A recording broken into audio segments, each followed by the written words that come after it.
আসন্ন নির্বাচন আন্তর্জাতিক মানের করতে ৪০ লাখ ইউরো সহায়তা দিচ্ছে ইউরোপীয় ইউনিয়ন। দুপুরে রাজধানীর আগারগাঁওয়ে প্রধান নির্বাচন কমিশনারের সাথে বৈঠক শেষে সাংবাদিকদের একথা জানান ইইউ রাষ্ট্রদূত মাইকেল মিলার। এ বিষয়ে আলোচনা করতে রাজধানীর লালমাটিয়া থেকে আমাদের সঙ্গে যোগ দিয়েছেন সাবেক অতিরিক্ত সচিব আকম সাইফুল ইসলাম চৌধুরী। জনাব আকম সাইফুল ইসলাম চৌধুরী, আপনাকে স্বাগত ইন্ডিপেন্ডেন্ট সংবাদে। এবং আপনার কাছে আমার প্রথম প্রশ্ন হচ্ছে যে নির্বাচনের জন্য ইউরোপীয় ইউনিয়নের সহায়তা কেন নিতে হবে? ধন্যবাদ আপনাকে। আমাদের নির্বাচনের জন্য একটা বিশাল ব্যয় বলতে যেমন আমাদের এই ত্রয়োদশ নির্বাচনের জন্য নির্বাচন কমিশন গত ফেব্রুয়ারি মাসে তারা একটা প্রাক্কলন করেছে। তাতে হচ্ছে প্রায় ২,৮০০ কোটি টাকা লাগবে শুধুমাত্র জাতীয় সংসদ নির্বাচনের জন্য। ২,৮০০ কোটি টাকা যদি লাগে, এটা আমাদের এক্সচেকারের জন্য একটা দারুণ একটা ব্যয়বহুল ব্যাপার।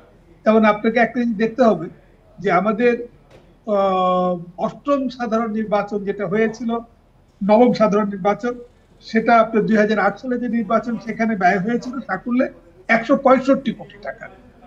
সেখানে ১৬৫ কোটি টাকার পরে এখন আপনি যেমন যেটা গত যে নির্বাচন, যেটা আপনার ওই ডামি নির্বাচন হয়েছে, সেই ডামি নির্বাচনও ব্যয় হয়েছে প্রায় ২৩০০ কোটি টাকার কাছাকাছি ব্যয় হয়েছে আর কি। সেই হিসাবে এখন আপনার যে আপনার বিভিন্ন খরচপত্র যেভাবে বেড়েছে, এটা স্বাভাবিক। নির্বাচন কমিশন আশঙ্কা করছে, তারা প্রাক্কলন করেছে ২,৮০০ কোটি টাকা।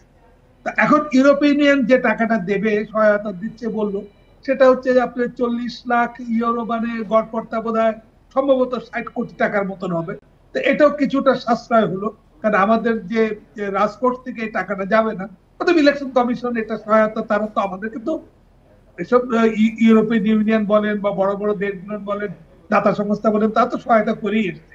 এবং আমাদের একটা ভালো নির্বাচনের জন্য তারা যদি সহায়তা করে, আলহামদুলিল্লাহ, কোনো অসুবিধা নেই। সেক্ষেত্রে আরেকটা প্রশ্ন চলেই আসে যে উন্নয়ন সহযোগীরা আর্থিক সহায়তা দিলে সেক্ষেত্রে প্রভাব বিস্তার করার কোনো সম্ভাবনা রয়েছে কিনা?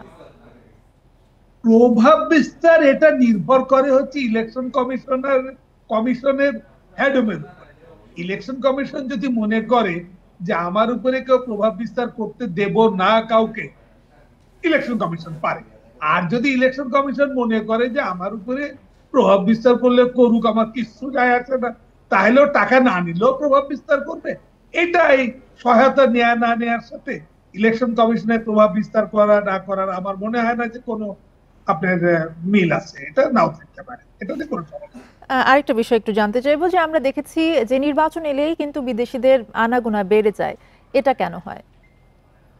বাবারে, ওই গরিবের বউ সবারই ভাবি। আমাদের মতন গরিব দেশগুলোকে সবাই একটু এরকম নাড়াচাড়া করে যে আমাদের এখানে যদি ভালো নির্বাচন করে এইসব বড় লোক দেশগুলো, তারা অন্তত লোককে দেখাইতে পারবে যে আমরা বাংলাদেশে ভালো নির্বাচন করাই দিচ্ছি, এটা তাদেরও ক্রেডিট। এইসব জন্যই তারা এগিয়ে আসে।